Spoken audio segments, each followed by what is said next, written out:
Shalom, serviteurs de Dieu, enfants de Dieu, les bien-aimés de l'Éternel, que Dieu vous bénisse ce matin. Nous sommes dans la joie de nous retrouver dans le cadre de notre programme de l'école de Beth-Salel. Ce matin, je parlerai d'un sujet important, du sage et intelligent. Je me suis référé au texte du livre de Jacques chapitre 3, le verset 13. L'apôtre Jacques nous dit ceci: lequel d'entre vous est sage et intelligent, qu'il montre ses œuvres par une bonne conduite avec la douceur de la sagesse. Mais si vous avez dans votre cœur un zèle amer et un esprit de dispute, ne vous glorifiez pas et ne mentez pas contre la vérité. Cette sagesse n'est point celle qui vient d'en haut, mais elle est terrestre, charnelle, diabolique. Car là où il y a un zèle amer et un esprit de dispute, il y a du désordre et toutes sortes de mauvaises actions. La sagesse d'en haut est premièrement pure, ensuite pacifique, modérée, conciliante, pleine de miséricorde et de bons fruits, exempte de duplicité et d'hypocrisie. Voilà le premier texte qui m'a inspiré pour donner le thème de la session de ce matin. Nous allons prier. Nous voulons te bénir, notre Père et notre Dieu, nous avons besoin de ta présence. Nous te prions, notre Père et notre Dieu, que tu nous donnes un esprit de révélation, que tu nous donnes un esprit de foi et que tu puisses nous donner un esprit d'entendement. Sois au contrôle de cette séance, du début jusqu'à la fin. Dans ton nom, nous avons prié. Amen. Je disais tout à l'heure que nous allons commencer un enseignement sur le thème sage et intelligent. Pourquoi j'ai choisi ce thème? C'est pour un peu expliquer tout ce que nous avons pu voir. Et souvent, dans la vie courante, ou même dans les explications que nous avons, il y a souvent les gens entretiennent une confusion entre la sagesse et l'intelligence.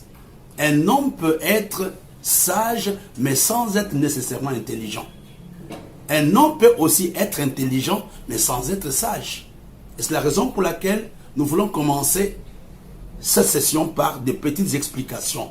D'abord, j'aimerais reprendre ou rappeler les principaux points par rapport à la notion de l'intelligence. L'intelligence comme étant une série d'habilités qui permettent à un individu de résoudre les problèmes courants, les problèmes qu'il va rencontrer dans sa vie d'une façon satisfaisante.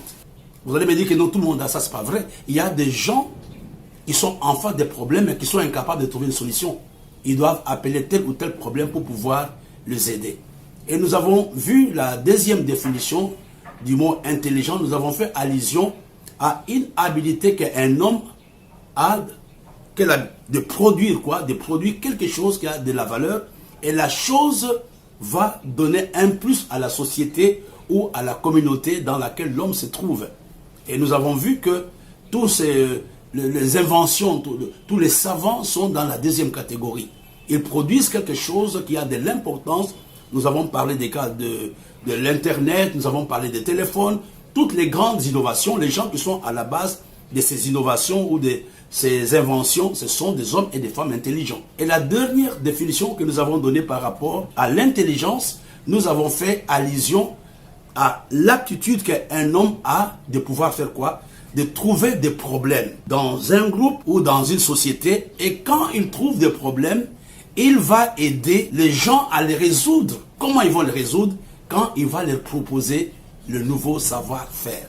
J'ai donné le texte de Jacques où nous voyons clairement qu'un homme, donc il y a une différence parce que Jacques dit que si un homme est sage et intelligent, donc on ne peut pas confondre dans les deux notions. Donc on ne peut pas les interchanger. On peut être sage sans être intelligent, tout comme on peut être intelligent sans être sage. On va lire un texte encore pour un peu compléter ce que nous sommes en train de voir. Allons dans le livre des Proverbes au chapitre 24. C'est un texte qui est très important pour toi et moi. À partir du verset 3, la Bible nous dit: c'est par la sagesse qu'une maison s'élève. Suis-moi bien. C'est par la sagesse qu'une maison s'élève. Et la Bible ajoute: et par l'intelligence qu'elle s'affirme. Premièrement, nous voyons la sagesse construit, mais c'est l'intelligence qui va stabiliser, qui va solidifier la maison. Et le dernier point, c'est par la science que les chambres se remplissent de tous les biens précieux et agréables. J'appelle ça les trépieds de la vie. Les trépieds de la vie, nous avons la sagesse, et le deuxième point, nous avons l'intelligence, Et le troisième point, nous avons le savoir ou la science. Pour que tu réussisses dans la vie, pour que je réussisse dans la vie, j'ai besoin de ces trépieds. J'ai besoin, premièrement, de la sagesse. Et deuxièmement, j'ai besoin de l'intelligence. Et en dernier lieu, j'ai besoin de la science ou du savoir-faire. Alors, j'ai regardé, mes bien-aimés, dans la parole de Dieu, on peut lire un autre texte. Proverbe chapitre 9, verset 1 nous dit ceci. La sagesse a bâti sa maison et elle a taillé ses 7 colonnes. Un jour, j'aurai l'occasion de vous parler de 7 colonnes. Mais ici, nous voyons que la sagesse a bâti sa maison et la sagesse a 7 colonnes. Nous avons vu que la maison s'est construite grâce à la sagesse. Un homme qui n'est pas sage, soit il aura des problèmes pour bâtir quelque chose, soit s'il a déjà bâti, il peut détruire la chose qu'il a par manque de sagesse. Alors, nous voyons un autre texte pour continuer, c'est dans le psaume 127, au verset 1. Si l'Éternel ne bâtit la maison, ceux qui la bâtissent travaillent en vain. Donc, nous voyons que c'est Dieu, parce que dans le verset que nous avons vu tout à l'heure, nous avons vu que c'est la sagesse qui bâtit. Mais ici, nous voyons que si Dieu ne bâtit pas la maison, celui qui le bâtit en vain. Donc, on ne peut pas dissocier notre sagesse de Dieu. C'est Dieu qui est la source de notre sagesse et c'est Dieu qui est la source de notre intelligence. Revenons maintenant aux petites définitions pour que la chose soit bien comprise. C'est important et j'insiste là-dessus. J'ai regardé plutôt dans le dictionnaire les termes sagesse. J'ai relevé quatre petits synonymes. La première chose, on parle de la sagesse comme étant le bon sens. La sagesse est définie comme étant le bon sens. C'est important pour que tu comprennes comment associer l'intelligence à la sagesse, sinon tu vas être perdu. La deuxième chose, le dictionnaire nous explique donc, définit la sagesse comme étant le discernement. Et troisièmement, on définit la sagesse comme étant la prudence. Et le quatrième synonyme qui a trait à la sagesse, c'est la maîtrise de soi. C'est la raison pour laquelle, quand on parle d'un homme sérieux, je ne suis pas encore entré dans la Bible. Je parle du dictionnaire. Quand on parle d'un homme sage, qui est un homme sage? L'homme sage est, premièrement, est défini comme étant un homme sérieux. Deuxièmement, un homme raisonnable. Troisièmement, un homme docile. Quatrièmement, un homme judicieux.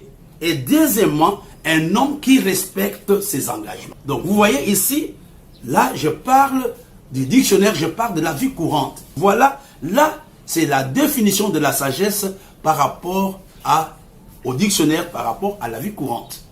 Mais maintenant, regardons d'où vient la sagesse. Maintenant, nous commençons avec la Bible. D'où vient la sagesse? Il y a 5 points que j'aimerais que tu comprennes comment tu peux avoir la sagesse. N'oublions pas que la source de la sagesse est Dieu. La première chose, nous pouvons avoir la sagesse grâce aux autres. En côtoyant les hommes sages, on devient sage. On peut avoir la sagesse en étant avec les hommes sages. Et la Bible nous dit quelque chose de semblable. Les mauvaises compagnies corrompent les bonnes mœurs. Celui qui fréquente les sages devient sage. Et là, j'ouvre une parenthèse. Tu as intérêt à choisir des relations. Tu as intérêt à voir qui doit être à côté de toi. Et la deuxième chose, la sagesse peut provenir de l'observation. Quand tu regardes la vie de tous les jours, si Dieu te fait grâce, tu peux être sage. Je me rappelle, il y a quelque chose que je voudrais vous dire. Par exemple, le premier médecin congolais, c'était des infirmiers, mais qui ont appris la médecine en étant simplement avec le médecin. Et la troisième chose, la sagesse peut provenir de l'expérience. Quand tu commences à faire un certain nombre de choses de la même façon pendant plusieurs années, tu peux acquérir la sagesse. Et quatrièmement, la sagesse peut provenir de la réflexion. Il y a des gens qui sont devenus sages à cause des méfaits de la société. Ils ont tellement regardé, ils disent, mais j'ai dépensé mon argent dans la prostitution, j'ai dépensé mon argent dans l'alcool. En tout cas, moi là, aucun de mes enfants ne va pouvoir être dans la boisson. Je me rappelle, j'étais professeur il y a quelques années. Un jour, j'étais dans une voiture, j'ai vu un collègue qui attendait le bus. J'ai dit, mais monte dans la voiture où je suis. Il pleuvait énormément. Je lui ai dit, écoute, Bob, est-ce que tu peux venir avec moi? Il a dit, non, non, non, non. Maouit, je ne peux pas venir avec toi. Je dois aller voir ma deuxième femme. Mais j'étais surpris. J'ai dit, mais tu n'es pas loin de chez toi. Ta deuxième femme est où? Il m'a dit, mais ma deuxième femme Il m'a donné l'endroit où se trouvait sa deuxième femme. Mais j'avais pitié de lui, je l'ai regardé. Il me dit, si je ne pars pas dormir chez elle aujourd'hui, demain, elle viendra faire le scandale à l'école. Et puis il ajoute, il a dit, aucun de mes enfants ne sera polygame. Pourquoi? C'est à cause de l'observation, à cause des choses que lui était en train de vivre. Il a acquis la sagesse, non à cause de la prière, par la réflexion et par les choses qu'il vivait. Ce n'est pas Dieu qui lui avait parlé. Il a compris que vraiment ça ne servait à rien. Il se détruisait, il ne savait pas s'organiser, il devrait aller sous la pluie. Il me dit, Florimert, aucun de mes enfants ne sera polygame. Cet homme a été sage à cause de la situation par laquelle il passait. Et tu comprends que c'est possible aussi pendant cette classe. Il y a beaucoup de gens qui ont pu s'organiser, il y a des ministères qui ont pu s'organiser à cause de la pandémie, à cause des choses par lesquelles nous sommes passés. On dit, mais aujourd'hui, vraiment, voilà comment je peux organiser l'église, comment je peux organiser mes relations, etc.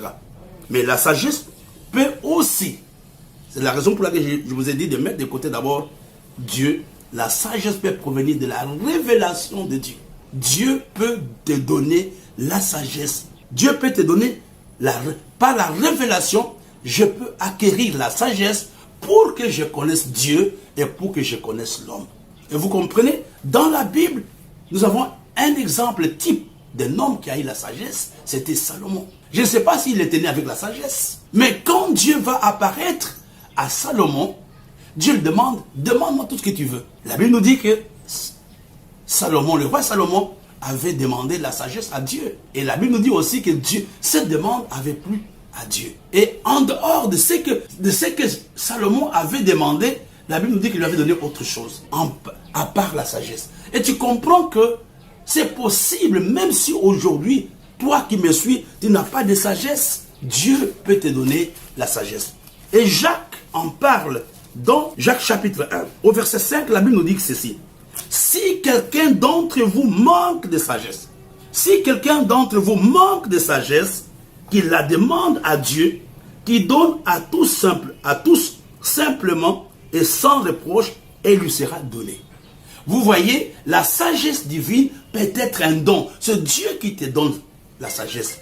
Et nous voyons la deuxième chose, la sagesse peut être une demande. Dieu peut te la donner parce que tu le demandes, tu le lui demandes. Nous voyons Jacques qui nous encourage de demander la sagesse. Quand nous lisons dans la parole de Dieu, nous voyons qu'il y a deux types de sagesse. C'est dans le livre de Jacques toujours. Nous voyons qu'il y a deux types de sagesse. Nous avons d'abord la sagesse humaine, naturelle. Regardons ensemble dans le livre de Jacques, au verset 15. La Bible nous dit, Jacques chapitre 3, verset 15, « Cette sagesse ne point seule d'en haut, mais elle est terrestre, charnelle et diabolique. » Donc, nous avons deux types de sagesse. Nous avons la sagesse humaine, la sagesse normale, que nous avons, qu'on appelle aussi le bon sens. On appelle aussi la sagesse terrestre ou charnelle. Et nous avons le don de sagesse. Celle qui vient d'en haut, c'est Dieu qui nous la donne. Et nous avons besoin de la sagesse de Dieu. Ici, Jacques nous dit que si quelqu'un manque, c'est la raison pour laquelle je voudrais donner une petite relation. Regardez, nous avons parlé de l'intelligence intrapersonnelle. L'intelligence intrapersonnelle qui m'amène à prendre conscience que quelque chose en moi n'est pas juste, qui m'amène à me remettre en cause. C'est moi-même qui commence à réfléchir, non, entre ceci me manque. L'intelligence intrapersonnelle m'amène à demander de la sagesse à Dieu. Tu comprends? À partir de l'intelligence intrapersonnelle, tu peux maintenant... Il y a des gens qui ne se connaissent pas. L'intelligence intrapersonnelle m'aide à me connaître, à prendre conscience de qui je suis. Et quand je réalise qu'il y a... En tout cas, je pose des actes qui ne sont pas bons, qu'est-ce que je peux faire? Je peux maintenant demander la sagesse à Dieu. J'ai parlé de ce que j'appelle les trépieds de la vie. Les trépieds de la vie, les trépieds des hommes et des femmes qui laissent un impact dans leur société. Les trépieds de la vie est constitué de trois choses. Premièrement, la sagesse. Deuxièmement, l'intelligence. Troisièmement, la science ou le savoir-faire. J'aimerais que pendant cette classe, aujourd'hui, que tu te retrouves dans ces messages. Tu peux être intelligent, mais tu n'es pas sage dans la vie. Tu peux être sage, mais tu n'es pas intelligent.